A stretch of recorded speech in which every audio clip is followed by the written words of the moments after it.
forget to subscribe my channel Hang Duk Mana. Sas. Assalamualaikum, selamat datang lagi ke channel Hang Duk Mana. Mari kita dengar respon Datuk Kamal Amir terhadap isu Razi Jidin ni. Saya baca detail dekat macam ni sikit. Bekas setiausaha ditahan kira rasuah RM80 juta. Razi nafi terlibat. Saya baca detail sikit. Bekas Menteri Pendidikan Razi Jidin mengakui bekas setiausaha politik yang ditahan SPRM berhubung dakwaan rasuah melibatkan 80 juta berkaitan tekan buku JK prasekolah. Saya menegaskan saya tidak pernah meminta atau menerima sama ada secara terus atau melalui mana-mana orang lain sebarang rasuah atau suapan daripada siapa pun sama sekali. Akil Zahidin telah menafikannya. Akil, mari kita dengar respon daripada Datuk Kamal Amir. Dia akan kita komen macam biasa. Ini yang paling anda tunggu. Tapi saya tidak akan beri komen. Saya ingin menjelaskan bahawa hari ini bahawa bekas setiausaha politik kepada mantan Menteri Pendidikan, Menteri Kanan, iaitu Menteri Pendidikan telah pun direman kerana disyaki meminta dan menerima rasuah sebagai balasan meluluskan projek percetakan buku kira-kira 80 juta ringgit membabitkan kementerian secara rundingan terus. Menurut sumber, kedua-dua suspek lelaki sebut telah ditahan pada hari semalam kira-kira jam 11 malam ketika memberi keterangan di Pejabat Suruhanjaya Pencegah Rasuah di Putrajaya, saya. Suspek pertama beliau merupakan bekas setiausaha politik berusia dalam lingkungan 20-an tahun. Suspek kedua adalah pemilik syarikat.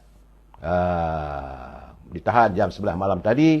Kedua-dua suspek dipercayai bersubahat dengan bekas Menteri Kanan yang meminta dan menerima rasuah melalui syarikat suspek kedua daripada kontraktor sebagai balasan meluluskan projek percetakan buku secara rundingan terus sampai 80 juta, saudara. Itulah ketirisan yang berlaku.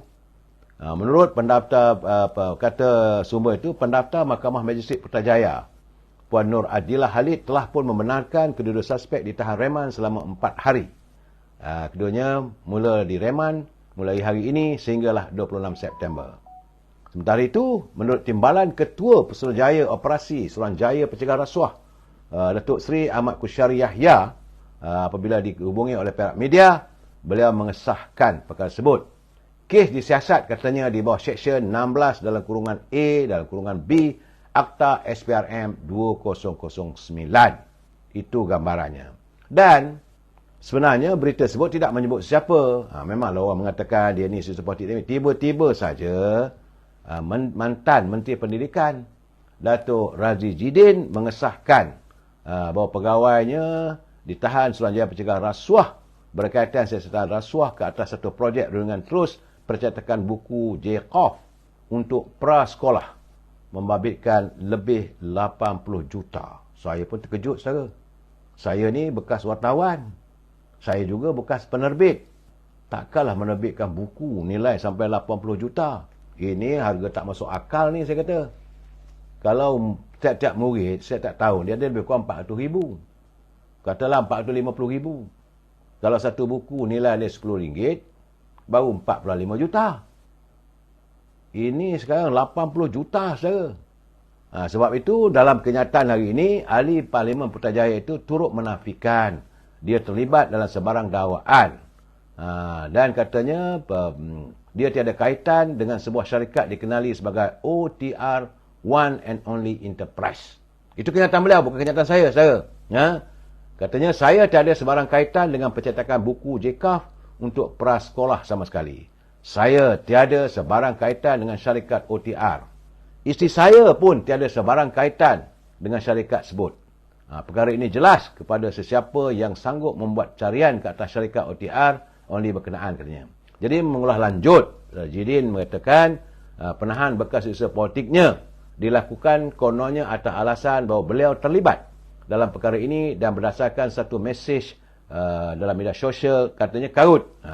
Saya ingin menegaskan, saya tidak pernah meminta atau menerima sama ada secara terus atau melalui mana-mana orang lain sebarang rasuah ataupun suapan daripada siapa pun sekali. Jadi jelas kepada saya bahawa mesej tersebut karut dan tular. Ini sedang digunakan semata-mata untuk menjejaskan reputasi dan imej saya dan untuk menindas bekas pegawai saya yang tidak bersalah, katanya saudara. Beliau juga mendakwa SPRM sedang bertindak atas arahan pihak atasan yang dipercaya dibuat kerana penyataan-penyataannya di Parlimen pada hari Selasa. Perkara-perkara seperti mesej yang karut, yang tular dan berunsur fitnah jahat tidak sepatutnya dijadikan dasar penyiasatan tanpa sebarang asas kukuh, katanya. Khususnya jika pernyataan itu dibuat oleh seorang yang membuat tomahan melulu secara berselindung. Jadi katanya saya tidak akan teragak-agak mengambil tindakan undang-undang ke atas siapa sahaja yang mengulangi atau menerbitkan semula tuduhan-tuduhan jahat yang sama sekali tidak berasas. Berani kata benar, katanya. Sedangkan terdahulu media melaporkan 2 individu termasuk bekas usaha politiknya, itu bekas Menteri Kanan ditahan kerana SPM kerana syaki meminta dan menerima rasuah bagi projek bernilai 80 juta. Saudara, dalam persoalan ini, sebab itu saya dah jelaskan apabila berlaku kemelut di Parlimen, saya kata Yang Berhormat Datuk Jidin ni seolah-olah macam terpijak sarang ular. Kesannya nanti orang akan mula kurik yang bukan-bukan. Tapi bagaimanapun saudara, saya selalu mengatakan, saya ingin berpesan pada anda, jangan sesekali kita terus mengatakan dia bersalah. Kerana bagi saya, prinsip saya, no one is guilty unless proven by the court. Saya haraplah agar mahkamah rakyat tidaklah meneruskan suasana yang sebegini. Saya tidak suka kalau tiba-tiba kita tuduh. Jangan kita menuduh orang. Kita tunggu. Saya harap warga cinta damai kita ini tunggu berhati-hati apa kenyataan seterusnya. Biarlah SPRM membuat penyiasatan dan kita sama-sama tunggu kenyataan daripada Suruhanjaya Pencegahan Rasuah. Itu keadaannya. Ya, bila Datuk Jidin dia menafikan, Datuk Jidin dia menafikan sebagai ahli Parlimen dan Putrajaya, itu hak dia. Dan kita selalu menyambut baik apa saja yang dikatakan dan terpulanglah pada pihak SPRM untuk menyiasat. Kalau ada kes, maka kita katakan kalau ada kes bawa. Sebab saya lihat banyak selepas saja isu tarik di Parlimen, macam-macam cerita dah keluar, saudara. Bukan itu saja, bukan saja Jacob, saudara. Ada lagi yang saya lihat, tapi saya mengharapkan kalau boleh janganlah kita menabur fitnah. Walaupun dia daripada parti pembangkang, bagi saya tak bersetuju kita menjadikan mahkamah persepsi untuk menjatuhkan hukuman. Sebagaimana saya mempertahankan Presiden UMNO. Saya tak setuju anda menjatuhkan hukuman kepada beliau kerana apa-apa saja pun biarlah mahkamah menentukan. Begitu juga sekarang ni. Sudah ada pula, terkena pula pada batang tubuh pemimpin politik daripada pembangkang. Ini bukan satu saja, ada banyak lagi, saya difahamkan. Ramai lagi yang akan dikorek, yang akan didedahkan. Cuma saya tak boleh menyebut siapa mereka dalam kes apa. Banyak, saudara. Dan saya sebab itu, kenyataan yang Muhammad Datuk Seri Anwar Ibrahim mengatakan beliau mahu menghentikan elemen ketirisan. Inilah dianggap ketirisan. Takkanlah macam percetakan buku sampai 80 juta. Bagi saya, I cannot brain lah. Satu buku untuk prasekolah pula tu. Bukannya buku yang ada ilmiahnya, buku sains dan sebagainya. Tidak. Kalau buku prasekolah selalu dalam RM4, RM5 je lah. Kalau RM5 satu, kalau RM100,000 baru RM500,000. Kalau RM400,000, saudara, retinya baru 2 juta. Ini sampai 80 juta. Itu keadaannya. Bagaimanapun, saudara, ya cikgu, kita mengharap biarkanlah ia berjalan lancar. Biarlah pihak yang berkuasa, pihak penguat kuasa menjalankan siasatan. Jangan kita menjatuhkan hukuman. Sebab itu saya minta, ini dah kena kat sana, sebab itu saya minta teman-teman, jangan menjatuhkan hukuman kepada pimpinan saya daripada parti UMNO. Kita mesti be fair, saudara. Kita mesti adil untuk semua. Kalau mahkamah kata dibebaskan, bebaslah. Kalau mahkamah kata tak ada kes lah. Sebab itu saya menyambut baik apabila mahkamah mengatakan kerana masalah teknikal, kes Tan Sri Muhyiddin itu, maka beliau dibebaskan. Okey, kita terima. Tak ada pula kita nak korek kenapa jadi begitu, siapa yang suruh menghentikan, macam mana. Tak mahu. Itu kuasa mahkamah. Jangan sekali kita mencabar. Sebab kita mengamalkan kedaulatan undang-undang. Negara kita ni ada undang-undang.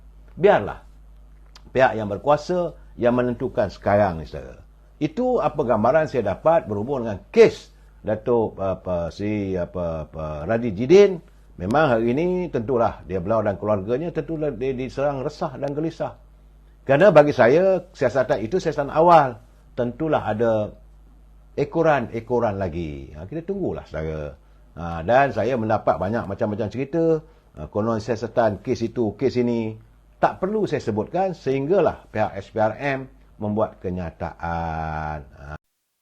Okey, tuan-tuan, saya baca detail lah sikit dekat Malaysia Kini lagi. Razi merujuk hantaran tular di media sosial yang menuduh dia telah meluluskan projek perundingan terus bercetakan buku JKAF dengan rasuah melibatkan lebih 80 juta. Dia menafikan hantaran di media sosial yang menuduh dia dan isterinya ada kaitan dengan projek tersebut maupun dengan syarikat yang didakwa terlibat.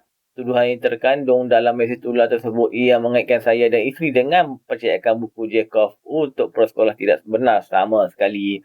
Isteri saya juga bukan kerabat diraja dan dia tiada apa-apa kaitan maupun kepentingan dari syarikat yang dinyatakan dalam mesej tular tersebut.